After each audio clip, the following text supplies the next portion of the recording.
joining this Google Hangout with Channels Beam. I am Ayowa Ogundele, and today we're talking about the state of the nation. A lot has been happening in Nigeria recently and even all through the year. This is November already, and December is just right around the corner. So I think it is right about time that we analyze and examine how far we've gone as a nation in, about 11 months thereabout. And on the hangout with me, I have Obagoriola, who's calling from Malaysia. Thank you for joining. And I also have Adekoya Boladale, who's in Lagos, I believe. Yes. Okay. All right. So, Adekoya, please, you do me a favor. Your face is like all up in the camera, so just zoom out or something a little bit so that yes, it's better now. Thank you so much. So I'll just start right off with you. January to this point, how far have we gone as a nation? What can you say? I think 2014 came in as Nigeria is still in a murky water. We started with the whole insurgents and it's still very hot. And even unfortunately, it is still on a high scale. Just a few days ago, we had the issue of Mobi. So Nigeria is not yet there. Security-wise, we are missing seriously. We have I won't say a clueless leader because I've been told it's not okay to call the president clueless. But I can say it's not effective enough in the issue of dealing with security. The issue of employment generation, we've heard figures. The Minister of Finance was talking about 5 million jobs, 2.5 million jobs. Though the jobs, I don't know where the jobs are because I haven't seen anybody gainfully employed. But since she said those jobs have been created, and I'll just hold that to her words. But from what is on the ground, presently, employment is still far-fetched. The issue of electricity, that is in a state of abysmal failure. Nothing has been done, I can say. There was a slight improvement around October this year, but I was made to believe that improvement happened because of the pressure that actually comes from at the dam that month around October. So I believe, and presently now we know what is happening. Lights maybe 2-3 hours a day. But I've been having light for a few days now. I don't know. Maybe the guy at the PACN forgot, maybe he forgot to switch it off. I've been having light for like 2-3 days now. But notwithstanding, we know the current state. That is just on my own case. What about people living across Nigeria? Light should not be a sectional thing. It should be a national thing. And if Nigeria cannot boast of an uninterrupted power supply, at least 12 hours a day, then we know even the business sector is going to suffer largely. So on the light scale, we are not there also. Security-wise, we are not there. Education, we saw the figures. WAEC result, the NECO results, our schools are in shambles. Nothing is working presently. Even the ASU strike also, thank God for the new Minister for Education, Shakara, that came in. I think he solved that. But notwithstanding, it is still a notorious fact that Nigeria, as far as education is concerned, is not on the map. So we have issues. We have a lot of issues. We have political issues also. 2015 is coming, and our politicians have been playing games, even with security and lives of the cheaper girls. Nigeria we are losing it seriously. And like they say, the popular saying goes, Nigeria is sitting on a keg of gunpowder, holding the matchbox. Thank you very much. I'll get back to you on a couple of things you mentioned. You've basically kick-started this conversation, in a proper way, and thank you for that. So, Obagoriola, quickly, your overview of Nigeria in about 10 months now. In 10 months, I've been critically ill. It's critically sick. It's critically unstable. Nigeria, for the past 11 months now, have been in very serious turmoil. Like what Adekoya was saying, I knew about electricity has not been in Nigeria, but insecurity has become a very big problem in Nigeria as of today. For the past 11 months, the president have even changed special security advisor, chief of staffs, the chief of army staff or the chief of defense staff, Bade, that came the other day, was telling us that within 7 months, he's going to take over Boko Haram. But up to date, it has been zero. The terrorists have been intimidating, they've been working hard, they've been progressing, while the Nigerian military have been depreciating in every ramification. So far, the past 6 months, the past 11 months have been a waste. And if you're going to look, if you're going to give credit, I don't think this president deserves any credit. If you're going to look the statistic of things that have happened in the past 11 months, the president don't have any credit nor any moral to say he want to contest for 2015, because with what we've seen, there is gross unemployment, there is no electricity, there is no facility, no developmental project. Everything has been at it has been. So personally, to me, this government have failed for the past 11 months. They've not done well to the country. They've not done well to the nation. Imagine Nigerian military are scared of Boko Haram, running to Chad. We were once the big boys that used to go to Liberia to defend Liberia, Sierra Leone. But today, imagine small Chad is where our military are running for. The president have not deemed it fit. Like I've been looking the security of Boko Haram, President Jonathan have not even deemed it fit to go and make the military in Mobi or in Meduguri as the commander-in-chief of the armed forces to boost their morale. He still sit down and say there is nothing happening.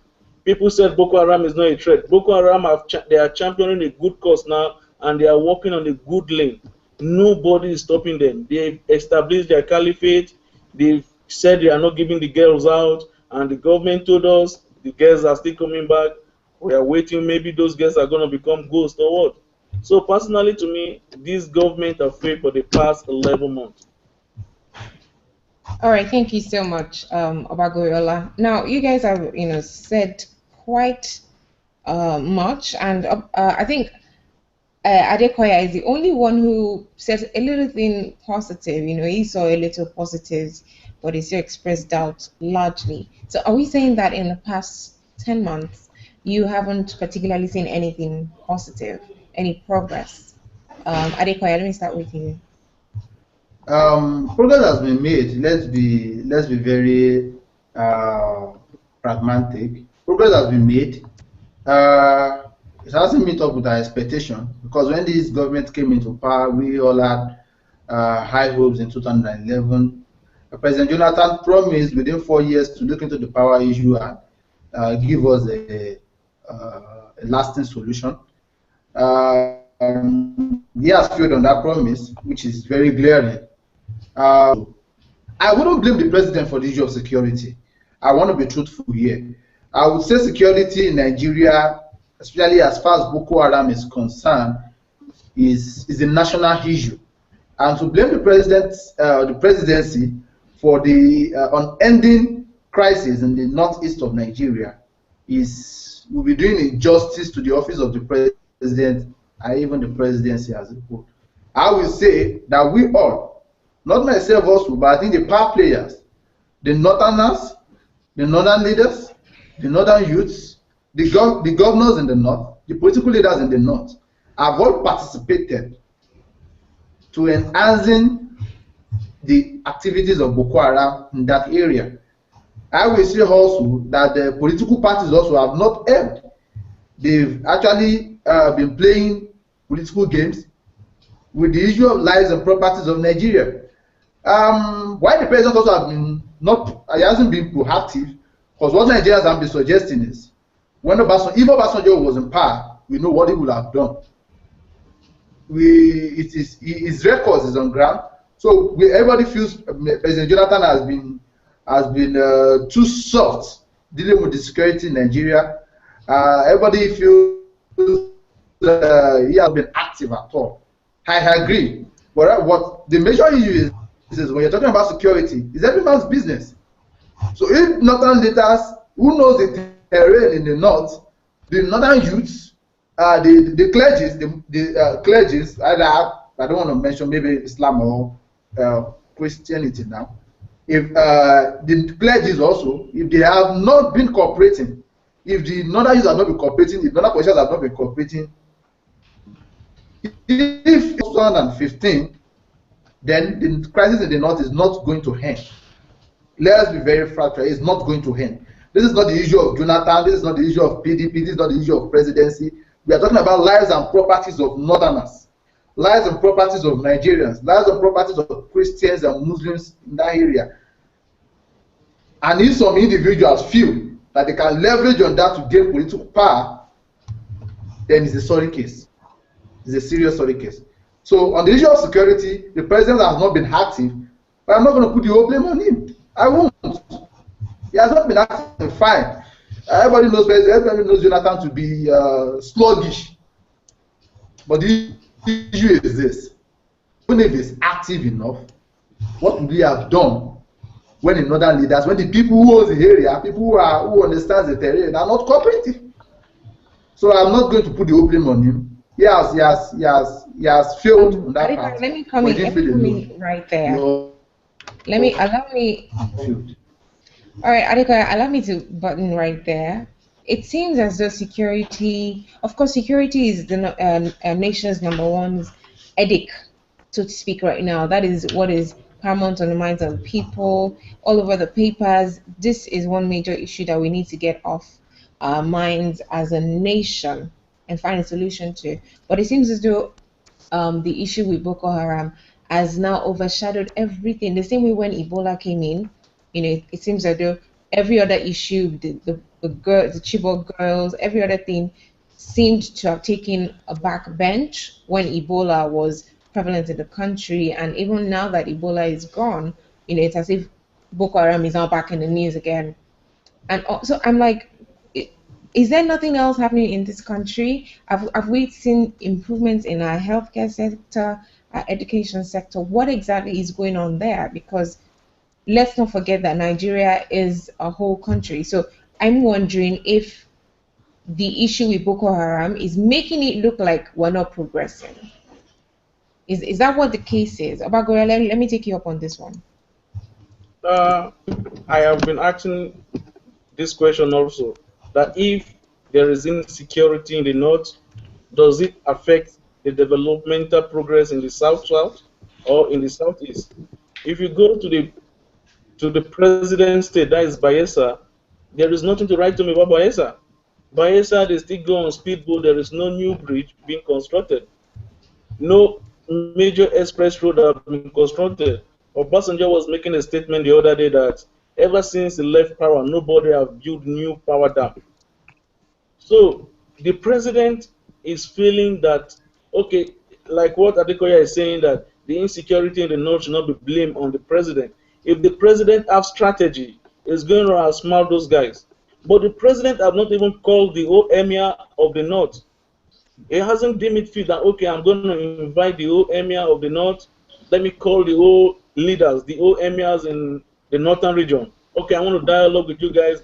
Go back to your people, tell them that they should drop their hands. The federal government have not done that. The federal government still feel that this Boko Haram is just a political stuff, and they are dancing with it. Now we are talking about development, that even if you leave security, we are talking of education. What have the government done in education? What have the government done in even pensioners?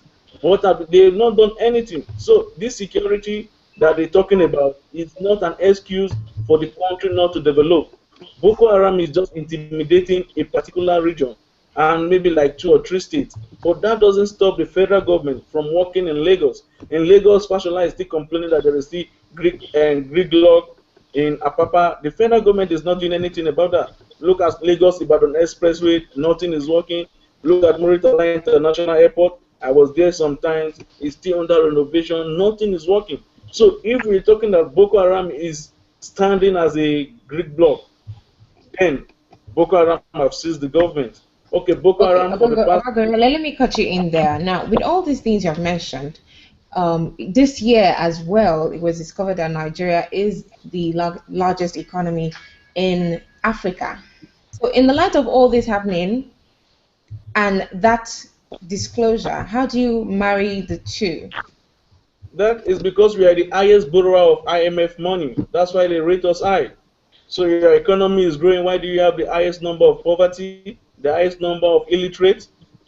That index doesn't fit it. That is just because our government borrow more from IMF. So they need to recognize us. So they give us a title that we feel we are happy. Economy is happy. What if the economy, we are the best economy? Does it reflect in the an average Nigerian? It And doesn't. why do you So think that is? Why do you think the wealth that the nation is producing or the progress that the nation is experiencing is not reflected in the lives of people on the street? if it reflects on the people on the street, then we'll say our economy is working. But because we've not seen the reflection, then it's not working. The economy is not working. Like we see, Dangote is the richest man in Africa, and the 25th richest man in the world. It just of recent, maybe just last week or this week, it reduced the price of cement to 1,000 or 1,150 naira, like that. So it's just deeming it feel that okay, I am the world richest man, and my country is still like that. Dangote is still not even making anything to work in Nigeria. So I Okay. personally believe that anything is working. IMF just give us a promotion that we don't deserve. All right. So let me sample this opinion with others who have just joined the hangout. We have Mr. Abraham Aobem. He's calling from Hull City in UK. Yes. Thank you. Good morning. Yeah. Hold on a sec, please. Okay, yes. So you're calling from Hull City. That's correct. Yeah. Great. Thank you for joining. And we also have Mbaseki Obono. Please remind me where you're calling me from again. I'm calling from the UK. Where in the UK? Milton Keynes. Great. So let me start off with you then. You just heard what Oba Goriola said. Now, it seems that Oba Goriola doesn't believe that Nigeria is the largest economy in Africa just because we don't seem to see the progress in the life of the average Nigerian on the street. And I asked him a question which I think he didn't really answer. I'm saying, why does he think that progress is not reflecting in the life of the average person? Could corruption, be a reason?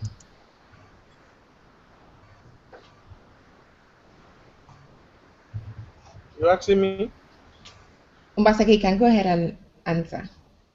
Could corruption be the reason why the economic growth is not felt in development? Is that a question, please? Yes. Okay, great. Essentially, I think he's right in a way because Nigeria, as it stands, we are progressing. I mean, we are growing economically, we are growing. Now, you can't dispute that fact that the digits are increasing, but then it does not affect it doesn't really have any transformational effect on the lives of the Nigerian people, which is true.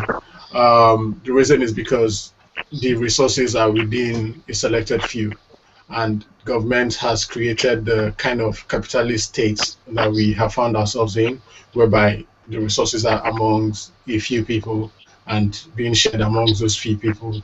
There is really nothing really, there is no there is no direct effect on the lives of the people. For instance, we can look at the area of education, we can begin to look at the area of employment and all that. If really the Nigerian, if not because of corruption, I mean, the state of education would have been far better in Nigeria. We have had so much money pumped into the education sector and little to show for it. The same thing is applicable to the industries, the manufacturing industries and power supply. The thing is, if Nigeria were to be really, if corruption in Nigeria to be reduced, to a level, you have, I mean, President Obasanjo said that he has spent over 16 billion US dollars in power sector. Nigeria has invested over 16 billion US dollars in power sector, and that is nothing compared to what South Africa has invested, and they have over 40 something thousand megawatts. since the inception of Nigeria, we have never gotten to 5,000 megawatts. You can check it. Since the inception of Nigeria, we have never had generated electricity up to 5,000 megawatts. It's always around 4,000, 3,000, and thereabouts. So you begin to ask yourself, why is there a witch somewhere like eating up these resources? Is there somebody somewhere? Is there some forces that are actually kind of swallowing up all these things? Why does it feel like the resources are being pumped into certain sectors and it's like they're going into a bottomless pit? The truth is that there are some people who are actually taking over these resources. They are trying to make sure that the things don't get to the right places where they're supposed to be, to the right places where they're actually allocated. So yeah, corruption is one of the major issues.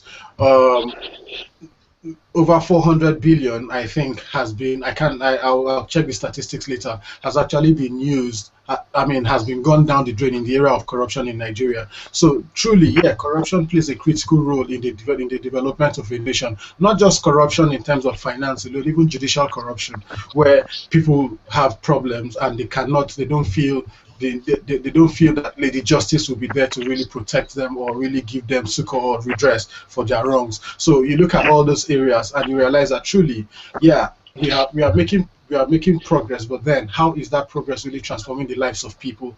You know, it is not just enough. I mean, you see there was an issue of the pension scam, and then the guy the man who stole the money, billions of naira, people's money. How many years? He was told to pay 750,000 naira as I don't know whatever that one was for. So truly, corruption really is the bane of the society, and that is the reason Nigeria is not progressing the way we should be. All right, thank you, Matt. I'll get back to you again. Let me quickly head over to Mr. Abraham. Mr. Abraham, I like the fact that Matt just, took us right into the judiciary, and I want to get your thoughts on that this year so far. You have to consider some things as well. The outgoing CJN, Justice Aloma Mukhtar, lots of people applauded our efforts in trying to, come up with reforms in the judiciary. Few judges, had the armor on them, which is something a little rare if you look at it. So what is your take generally? Well, you mean in terms of the judiciary and corruption in Nigeria, or the growth of Nigeria? Judiciary and how it is helping Nigeria as a nation, because you really can't, you can't undermine the judiciary and how it will help a nation. You just mentioned corruption. So what do you think? Do you think the judiciary has done well compared to last year and this year? Well, it's a difficult one, because the question is, what indices are we measuring? But I think the judiciary have been relatively consistent in what they do. Now, whether that is adequate or not is a different matter. But they have worked generally at a steady pace over time, if you look at it. Having said that, though, there's a huge room for reform or for improvement. Now, again, it's difficult to tell why they have not made as much progress or carried out some of these reforms. Difficult to tell, because is it due to lack of planning on the part of the judiciary, or are they simply handicapped by the lack of resources? I'd want to think the latter is the case, because my learned compatriots in the legal profession, either on the bench or at the bar, are generally very sensible people. So and they're sensible and they're reasonable. So I suspect it is lack of resources that may have hinder the judiciary from being more in the forefront.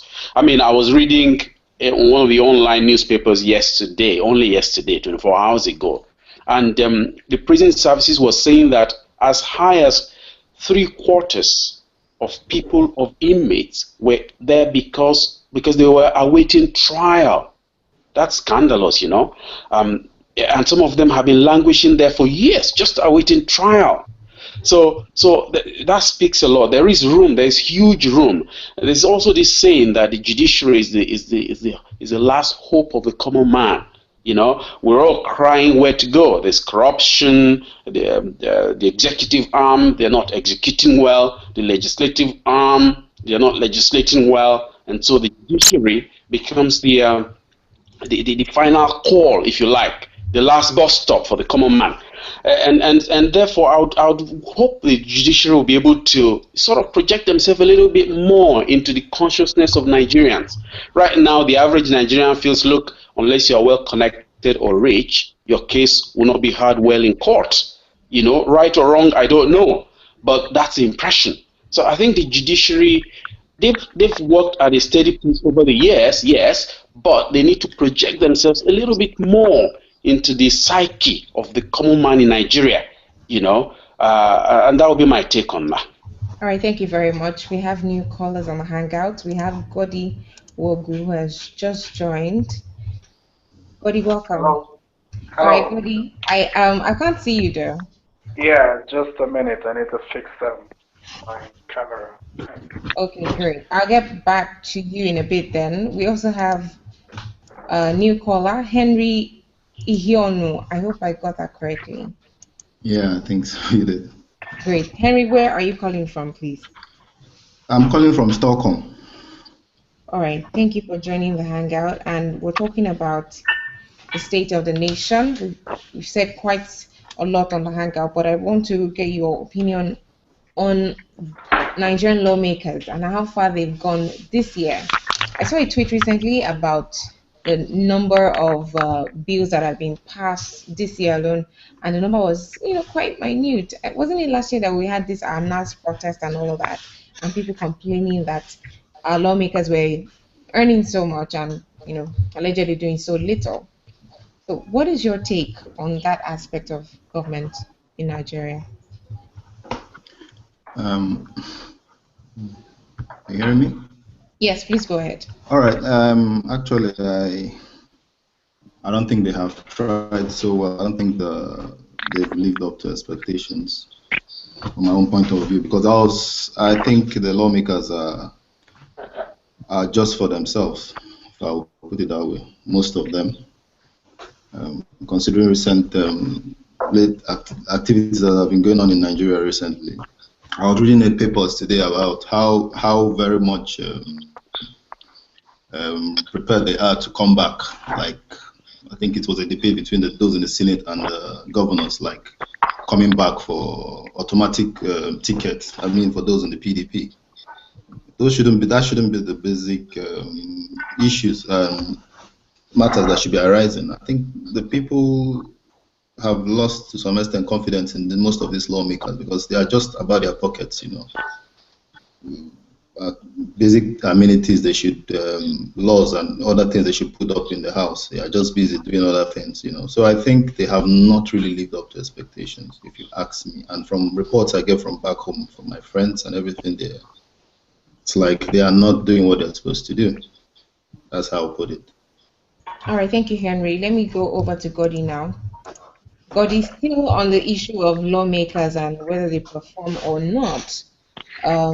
People are saying that the Nigerian lawmakers should have declared some form of emergency concerning Nigeria's security and the carnage that is going on in the northeast of the country. Now, I mean, what is your take generally? Because the lawmakers, you hear, most of them is always a PDP or APC matter. Oh, this person has defected. Let's find out how to kick him out of his position. And you really, all these other issues, except the reasons why they are there. They are there for the people, but at times you get the impression that they're there for their parties.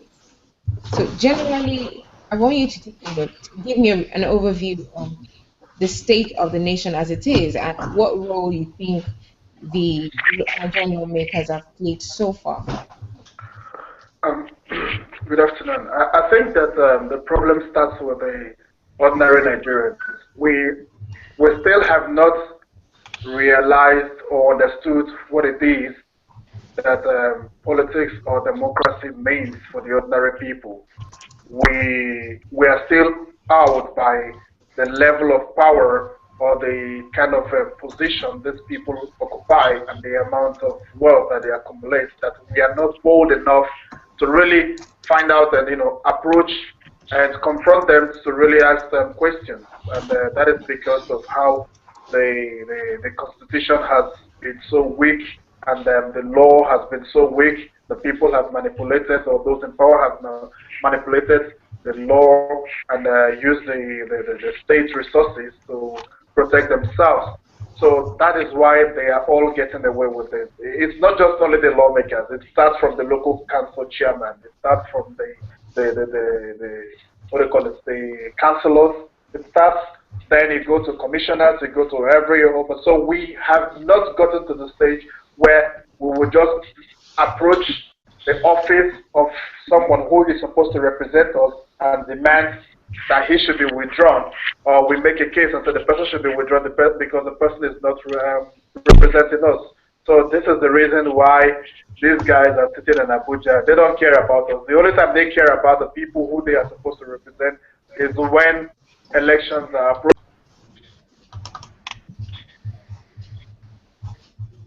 Hello, Godi, I can't hear you anymore. Can anyone else hear Godi? Yes, I can. I can hear him. Okay. Adekoya, can you hear Godi? Godi, I could hear you, but all of a sudden I couldn't hear you anymore. I can hear him. He's clear and loud. Okay, Godi, can you say something? Hello, can you hear me? Can you still hear him? Yes, I can. Okay, I don't know what is going on. I can't hear Godi anymore. I can't hear him either. Hello, can you hear me? I can hear you Okay, now. I still can't hear you. I don't know why that is happening. Hello? I can Hello? hear you. You're loud and clear. Yes, Yeah. but I can't hear Godi, that's the thing. Yeah, that's the problem. She cannot hear me. So, Okay, okay, Godi, do me a favor, please. yes. Just get out of the hangar and then come back again. Let's see, because if I can't hear you, it means your voice isn't being recorded on the hangar, and we need to hear what you're saying. Okay. All right, so let's continue. Adekoya, you've been quiet for some time. And we've said a lot, really. People have said a lot. We've talked about electricity, we've talked about lawmakers, the judiciary, the economy, education. Okay, we haven't really talked about education. We touched on that. But let's go over to the health sector now. Nigeria, we survived a major blow this year, the Ebola blow. And, commendations came from far and wide. We gave ourselves a really good pat on the back. We did so well, kicking out Ebola. But how come we can't seem to get it right in other things? Ebola came and we kicked it out real quick, but it's as though our health sector is still what it used to be before Ebola came. It's as if Ebola just showed up and left, and it still left it the way it met it. Can we see that dedication and determination replicated? Yeah, thank you very much. I think we are mixing two things together. When you talk about Ebola, the issue of Ebola is a sort of war. Ebola is a virus.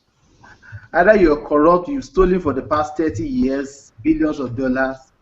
When we have an epidemic, you are going to die. Having Nigeria for a few days, is also going to die. So I think our success on Ebola was about the issue of survival, and the first of humans to survive. So it became a collective war for everyone. The Fasholas of this world, the Jonathan of this world, they came together. They buried their differences and fought for it, and they conquered. That shows how powerful we can be if we are united. It shows the length we can go if we as a nation stands as a nation and not as a country. We decide to let go of our differences, of our partisanship, and fight for a just cause. I think that was what we did to Ebola, and not forgetting the part played by patriotic men and women in the health sectors and volunteers who who put their life on the line and ensured that Nigeria became free of Ebola. But I think that if you can actually serve the same energy and the same strength into any sector in Nigeria, we are going to conquer. If we can ensure that we bury our partisanship and our differences in education, in health, in security, we are going to make a headway. The issue is this: the major issue is about interest. In Ebola, there's no interest. The only interest there is death, and everybody understood. It was glaring. If you don't conquer, you are going to die. You understand the case in Liberia. Even the minister got infected. So no one is safe. But I think in Nigeria they don't care. If there's no light, we are paying them to have light. We're buying diesel. We are fueling their generators. If there is no health care, they have health insurance.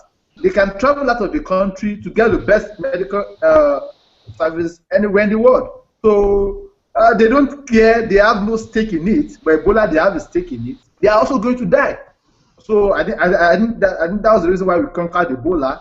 In education, they don't need to care much. My governor in the state census was to the waterman and pays over 5 billion naira yearly. I can't afford that. I can't. I'm sure some people living in this state also can afford it.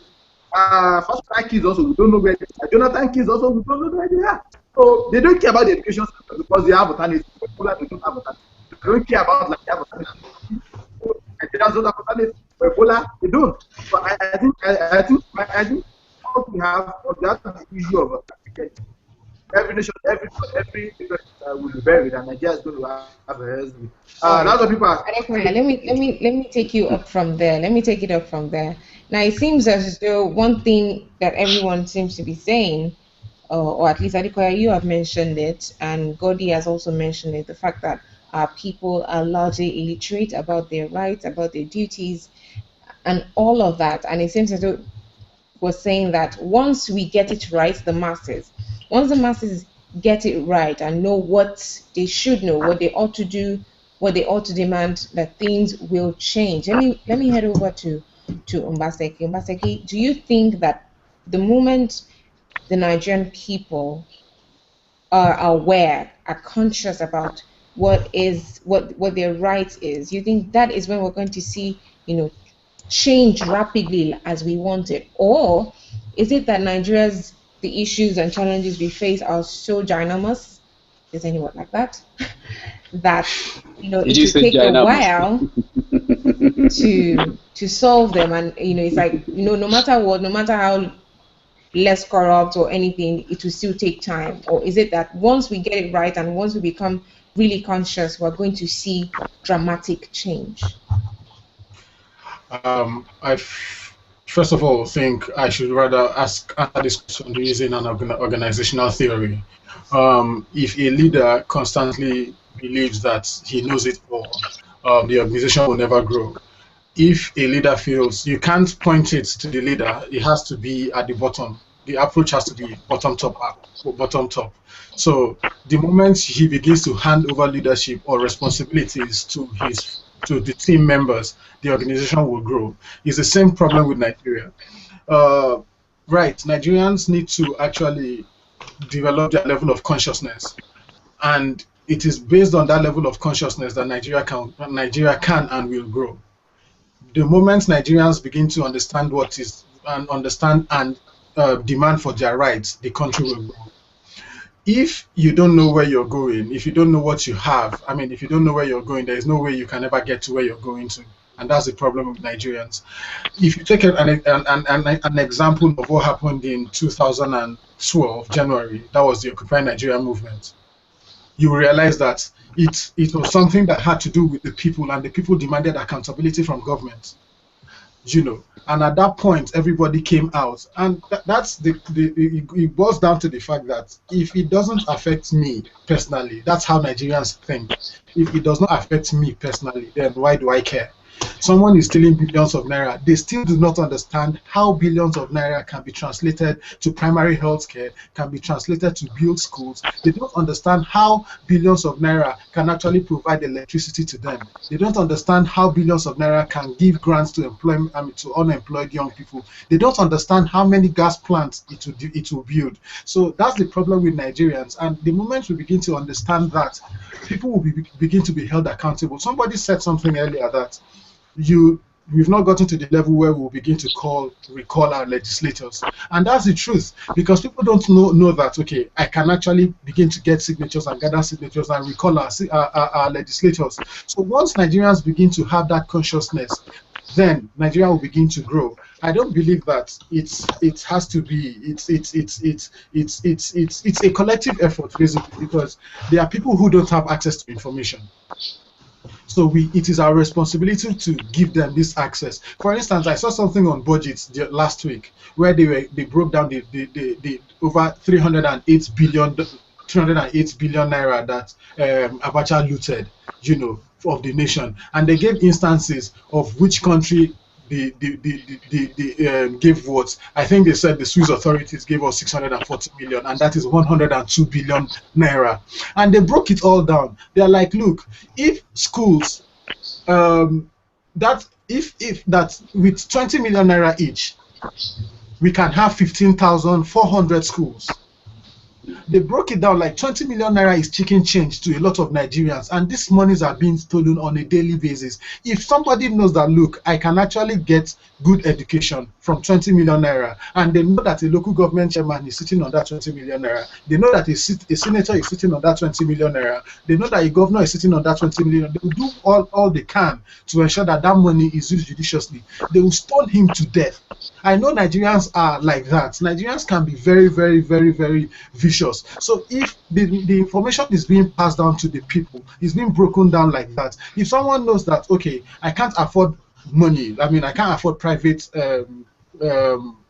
hospital treatment. No, okay, let's say private education, and they know that, yeah, government has the responsibility of building all these things because we have the resources to do that. Then they will begin to demand for it. You look at housing in Abuja. If you live in Abuja, you will know how much it is to rent a house in Abuja. To rent a decent accommodation, you're talking about 1.something million, in a decent environment. Now, with 7.5 million naira each, you can provide low-cost housing in Abuja. Someone alone took away 308 billion naira, stashed it away, and this is the money that we've been able to recover. These are the monies that we know. We don't know about the ones that are in assets. We don't know about the ones that are in golds and diamonds. So when this information is being passed down and broken down to people, and we begin to attach names to it, if you know that, okay, my Governor Lee Elimoke is stealing, he has stolen X amount of money, and we begin to break it down to the people and let them know that, look, with this amount, you as a student can get a grant, can get bursary to further your education. When you finish, you can get X amount of money to start up a business or something like that. People will begin to translate this into their personal lives, and it will begin to make a meaning. Because the reason why the movement, that's the only movement I've seen, the Occupy Nigeria movement that I have seen, apart from the June 12 that I read about, that was actually a people movement in the history of Nigeria. Why? Because it touched and affected the lives of people. Someone said earlier about Ebola. The fact that Ebola was actually eradicated in Nigeria, or rather has been put to a hold in Nigeria, is not because of government. No government official should take any credit for it. It was the people. It was the Nigerian people that knew. Nigerians don't want to die. It was the Nigerian people that knew that, if I don't keep clean, if I don't do this, I will die. And the death is not an honorable death. So everybody took it as their own responsibility. I was in the UK. My cousin who lives in London got a message to get up and bath with soap water. She did actually bath with soap water. So it is not funny because people don't want. When she was telling me this, I was like, I don't understand. How did you bath with salt water? Like, you had something in Nigeria and you're bathing with salt water in London. Don't let Queen hear this. So it's that funny because people don't want to die, and they decided to take the responsibilities by themselves, and they decided to share and disseminate information across boards. So it's you. So no what's his name? President Goodluck Jonathan cannot take credit for it. Governor Fashola cannot take credit for it. River State governments cannot take credit for it. It is the Nigerian people who decided to defeat Ebola. And if we must defeat corruption, it is still the Nigerian people that will defeat corruption. If we must defeat bad governance, it is the Nigerian people that will do it. Nobody is going to do it for us. No judge will do it. We've sat down there and we've been here. How many judges have actually been put on trial in Nigeria? How many? Do you understand? So how many governors have actually been, apart from political council, who have actually said, okay, this is my, and they've really gone to jail for whatever they've done? No, it is the Nigerian people that will demand accountability before they can give it, before they can get it. Nobody will hand it over to you on the platter of gold. Thank you very much, Mart. Now let's start bringing this conversation home. We're talking about the state of the nation, Nigeria. If you do not plan, if you fail to plan, you're already planning to fail. And so I think it is important that at every point in every conversation on every level, the Nigerians should review the state of the nation, which is what we're doing today, gentlemen. So I'm going to take everyone one after the other, and then let's just bring it to a close. The state of the nation. How did we start this year compared to last year? Where are we right now, and where should we be? Because I had a thought today, and I thought about it, like if we really should take Nigeria as a business venture, because year in year out every business will take stock. Where are we? How far did we had like what 3 months? We've had 10 months. What progress did we make in 10 months? If we need to sack anyone, should we be sacking someone? Should someone be put on probation? And all of these things. And I'm wondering, do Nigerians even think like that? Does the government think like that? Do we think like, okay, how many years are we going to wait for that destination that we always, we've always wanted to be? It's as if we're leaving our progress to chance. Oh, okay, next 20 years, maybe we'll improve. Or are we working towards, are we setting goals and setting plans? So all these things are things we want to consider. So I'll start with Henry. Henry, where should we be as a nation? At this point, this is 2014, November 2014. Where should we be as a nation right now? And what is your general take of all of this? I would like to say that we've evolved over the years, We can't just become the what we dream of overnight. It has to take time. So I think the Nigerian state is going through that period of self-awareness and gradually coming to terms with what it really wants. And like the earlier speaker said, the people have to work in union, come together and make this a reality, because it's not just the duty of the leaders, in as much as we have so many corrupt leaders in the system right now. The Nigerian state, I see a future where if we throw away ethnicity, try to get education as a basic right for everyone in Nigeria, and religious differences, all of those things matter a lot to the Nigerian state, because in as much as we say, yeah, we can get there, but with all these things I just mentioned, ethnicity, religion, and whatever, education, if those things are not put in place, we'll still be dreaming for the next 20 years. So I think as a people, we have to tend to love ourselves, because most times you see, even Nigerians, our own problems are like so much. We come together only when it's necessary, like the issue of Ebola. If we can love ourselves, throw away these things I mentioned, ethnicity, love each other, like see each other as one, regardless of whatever religion you're practicing or whatever you are. I think the basic thing is love.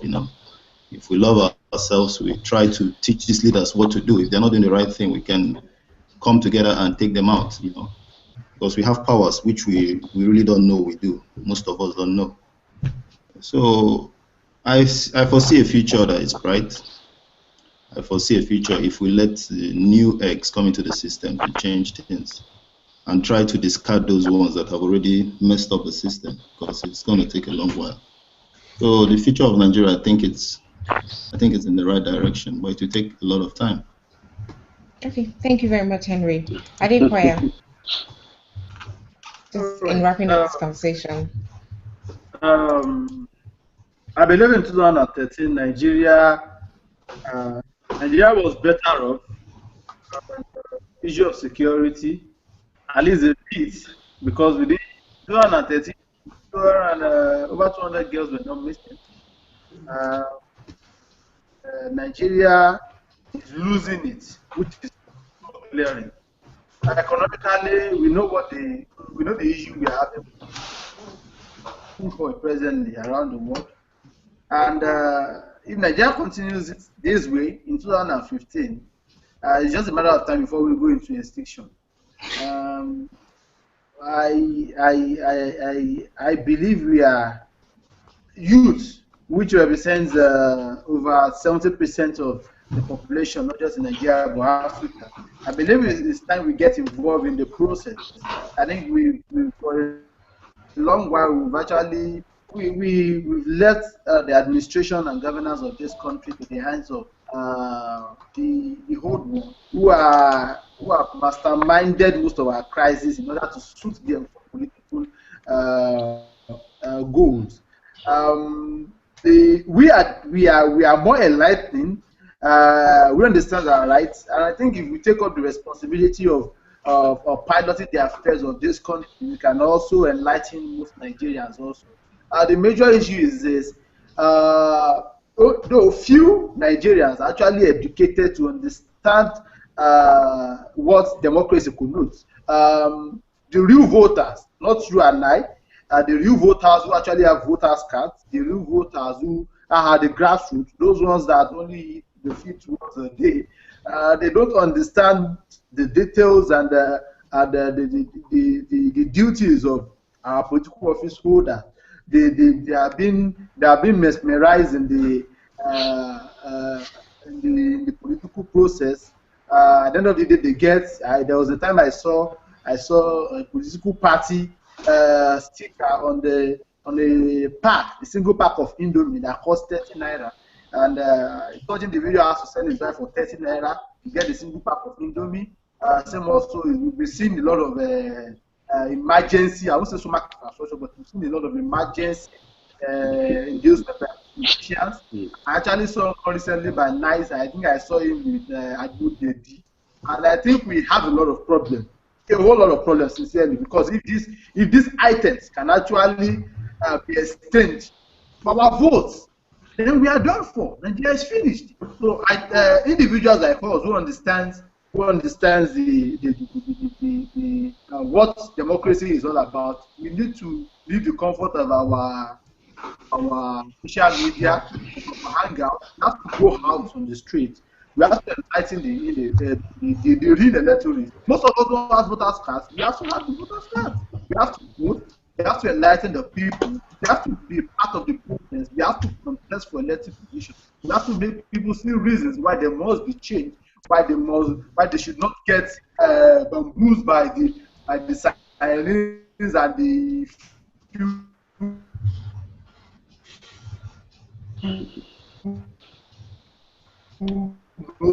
politicians, emergency to win the sympathy of the electorate. And most of our politicians are what we call demagogues. So they are individuals that appeal to the sentiments of the people, even when they have nothing to appeal for.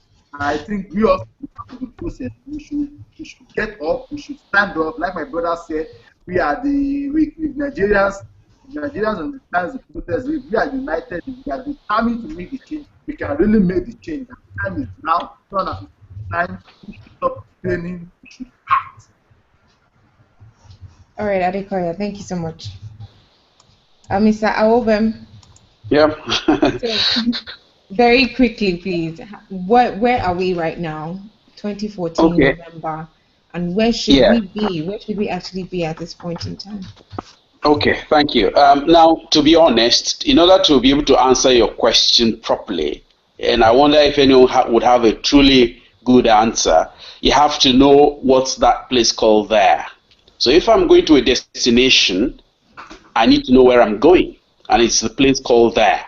So for Nigeria, where is the place called there? In our educational sector, where we would be at, and we'll say, yeah, we're now there. In our healthcare sector, what are the indices we're looking at that we would attain, and we'll say, yeah, right, we're now there. You know, infrastructure, in terms of our infrastructure, where are we going to be? Is it when we've got roads, tarred roads to every city, every village? Is that when we've got there? Or is it when we've got good road linking the states? Is that when we've got there? So the basic problem is we don't even have proper planning. We don't have proper benchmarks with which to compare ourselves to be able to tell when we're achieving or when we've got there. For example, promises have been banked back and forth. I take that because that's one definite promise that I think we could hold on to. And this is without casting aspersions on any of our leaders. But the truth is, the word should be their bond. We have been told, for example, that by this time we would have certain megawatts of electricity in the system. Do we have it? We don't. You know, it's public knowledge. It's in the papers. It's in the media. It's officials did say that we would have certain specific number of megawatts of electricity. We're not there. Okay, that's just one example. It's security. We were assured variously that by now the problem of insurgency will be largely contained. Are we there? We're not.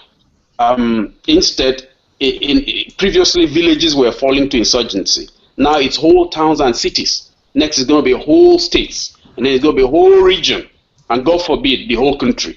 But then if you don't do anything, it's going to happen. It's happening before our very eyes. So where is there for Nigeria? Where do we call there? We do need a program of social engineering, and that cannot be left to the government. The government is great, thank you very much. But the youth, by way of social media, need to start to remobilize again, to socially engineer.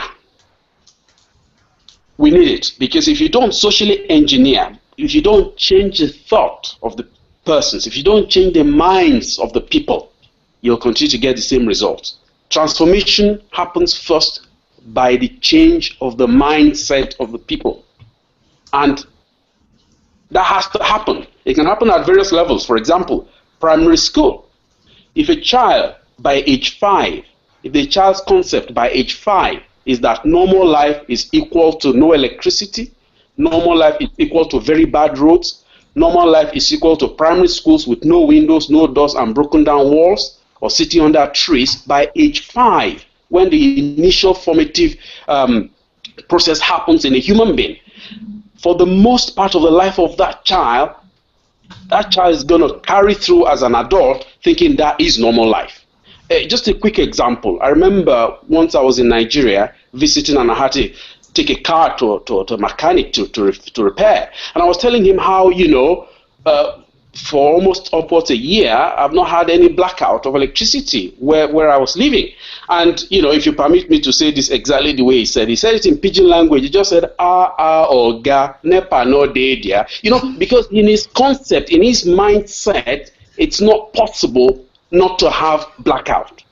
So that's why we need social engineering. Also, in our higher institutions, it's amazing what's happened to the universities these days. You know, you have graduates who can't, I mean, they write a simple, not letter in terms of letter, but they're trying to communicate with you, and you're just wondering, for heaven's sake, what did this fellow learn in the university? So you haven't even changed basic education. How are you going to change the mind of that person? So you have youths who are thinking, let me get there, let me also steal my own. You know, I cast no aspersion, like I said, but even among my fellow discussants this afternoon, how many of us, if we were to be given positions of governance tomorrow, would live with our hands unsoiled? You know, it starts with me, it starts with you, it starts with everybody. But we haven't got there. It's a long way to go if we carry on at this stage, at the rate we're going. We have made progress in areas, bits and pieces, yes, thank God, but we're so far that, well, keep our fingers crossed. Thank you. All right, thank you very much, Mr. Abraham. Matt, I don't know if I already got your final comments on the topic. Of course, this is something that cannot be exhausted. Even if you leave us here for 24 hours, we would not exhaust this topic. So, Matt, quickly, your final words about this before we call it a hangout.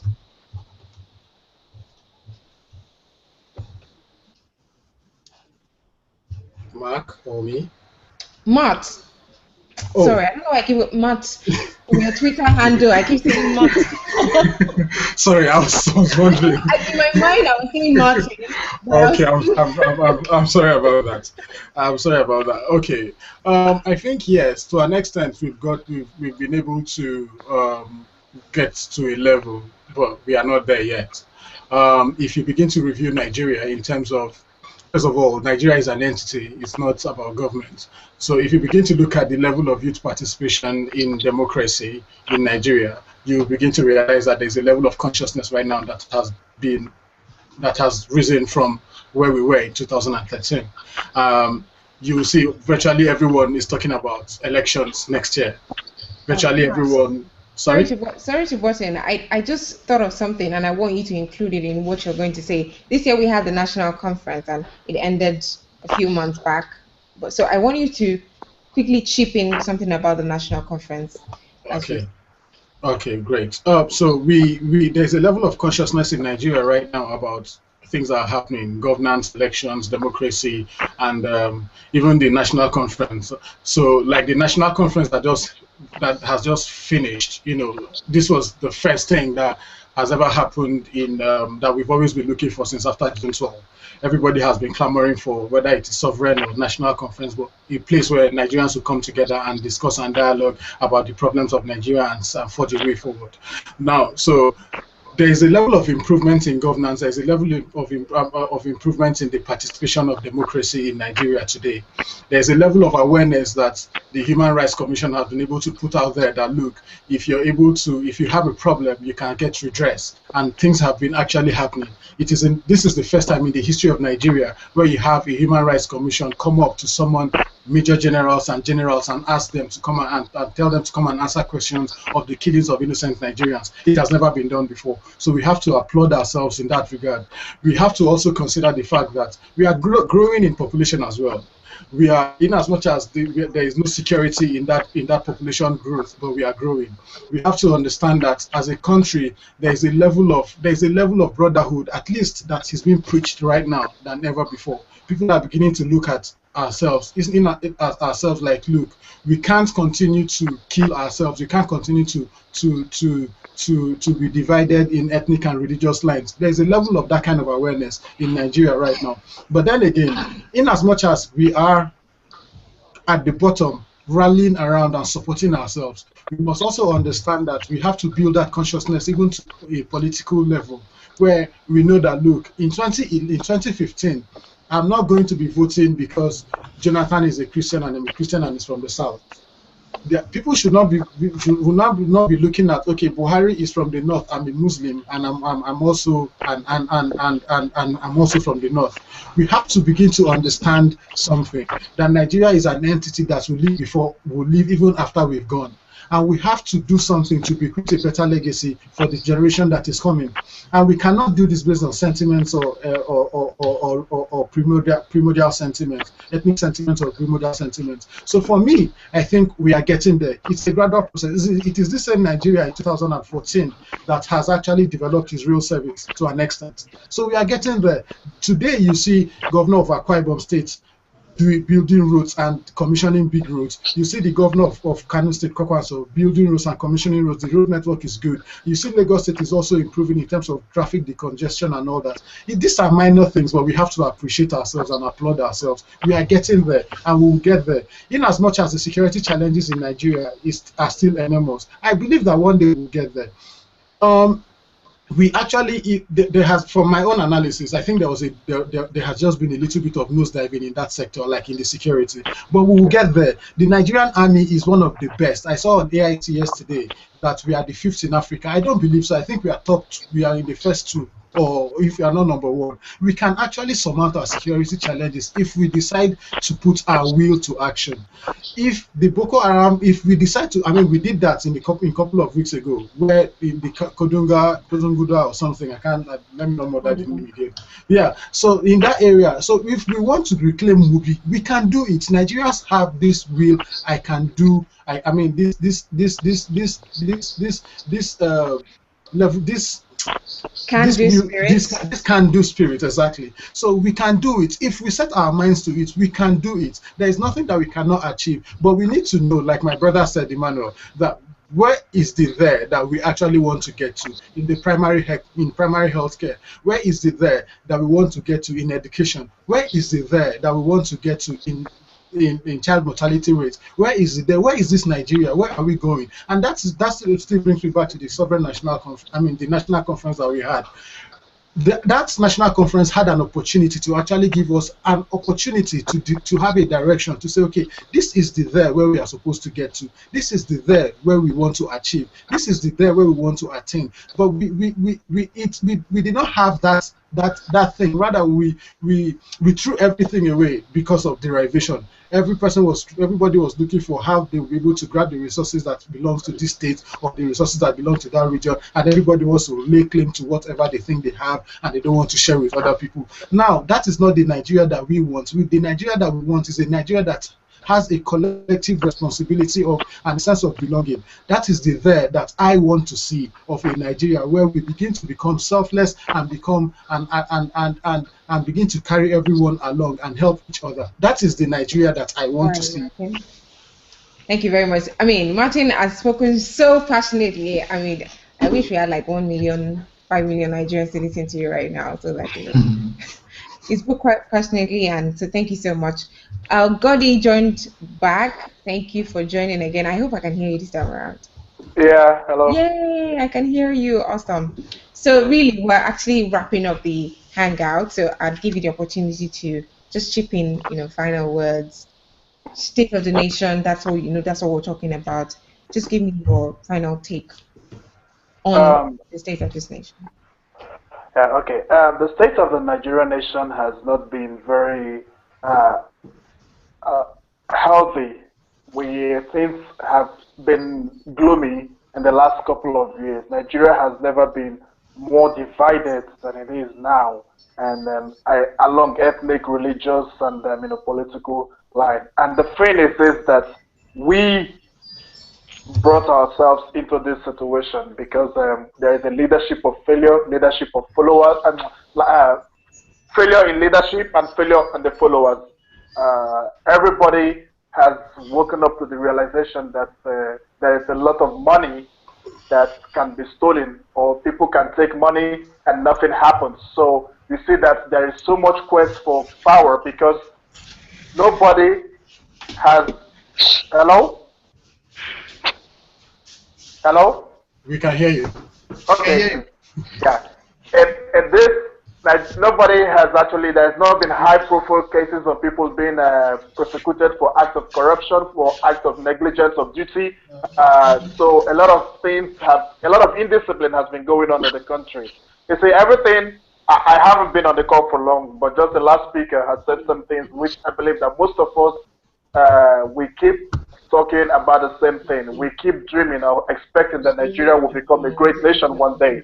And the question is that despite all these talks, why is it that nothing is still happening? We move one step forward and we move 15 steps backwards. Why is it that there is no direction to where we really want to go and where we really want to be? Why is it that anytime there is a collective desire for something positive,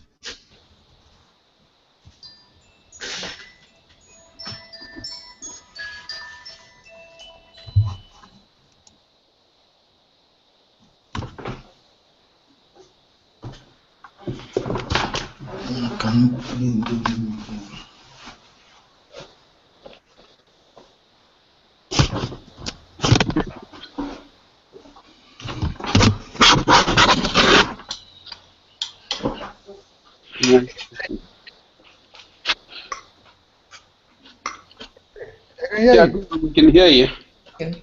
Hello? Hello? Hello? Okay, can't hear anything.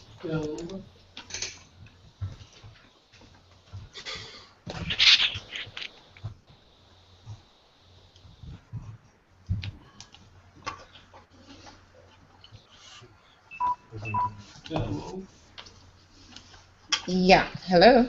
Yes, I'm here. Hello? Hello, I'm here. Can you hear me still? I can't hear I can't hear anything. Okay, great. Martin can hear me.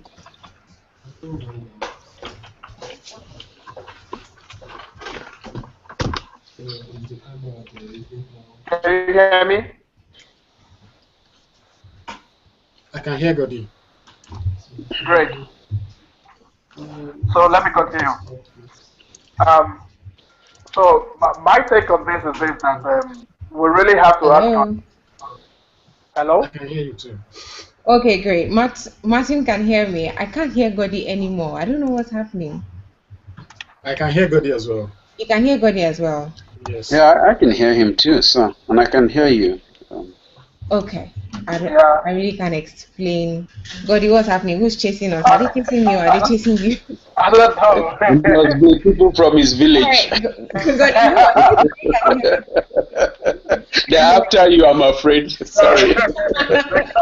Since we can hear you, I mean, Godi, once you're just done with your take, I just call it a wrap. Okay, so let me just summarize. I think that we all agree Nigeria is in a disaster. We need to rescue the nation, but we cannot do anything. If you look, I saw a bunch of 30% or nothing that want to involve the young people in government, and sometimes I ask myself, what is it that the young people really were enthusiastic? We're excited. What is it that we really want to offer that the older people are not doing? We have become a stooge for the older people that actually whatever they cannot do, we the young people are willing to become their foot soldiers to go and execute it for them because we're afraid to tell the person who we know that is doing something wrong because he's related to us, because we know where he lives, because we believe that if we do something that is wrong, that he would not help us in the future because we believe that we'll always need the help from them to get to where we are. There is Is no anybody saying independence. anything?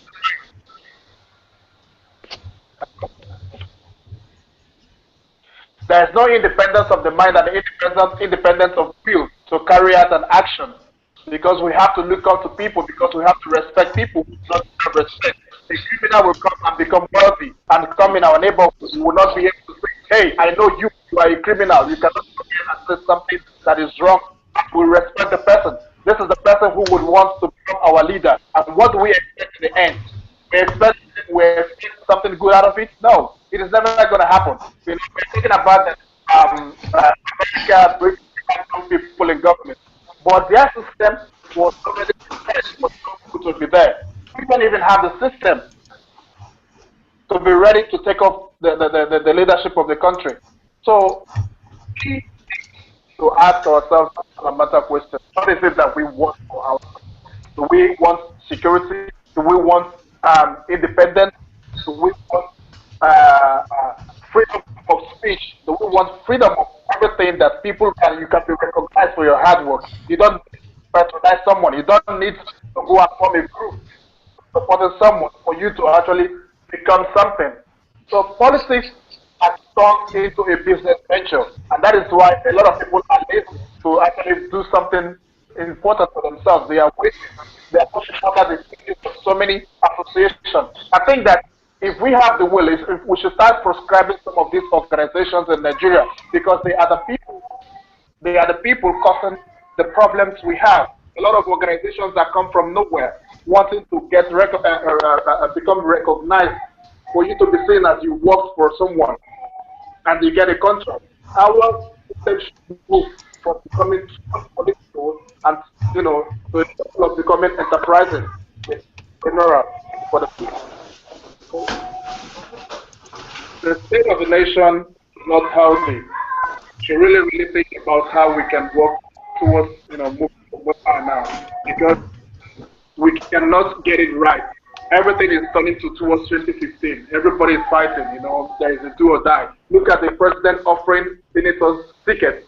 So it means that the ordinary Nigerians cannot really have a say about the people who actually governs them. That is not how democracy should work. Last week, there was elections in the U.S. for the Congress midterm election. You see how ordinary people were voting for their own representatives. In our own situation, we want the party, or the party decides who actually should become the person who should be picked the ticket. It shouldn't work that way. It means that the people who actually should lead us, will not be responsible and accountable to us. We have to change something.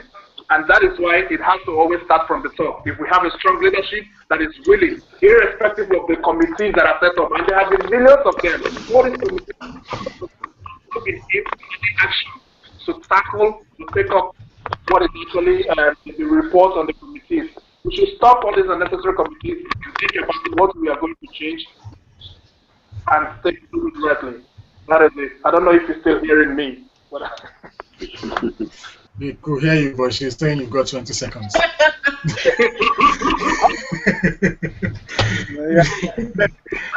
Okay, finito. That is it. Okay, so is it done now? Yes, it is. Thank you. Trust me, you don't want to know what I feel. I'm like, okay. I can't hear anything. Anyway, thank you so much for everyone for joining. Thank you so much for honoring our invitation again. Let's do this next week. Okay. But the fun doesn't stop. We always continue on Twitter, continue conversation on Twitter. And once the link is up, I'll make it available and then copy everyone on that. But it actually should be available in a few minutes after now. So thank you so much for joining.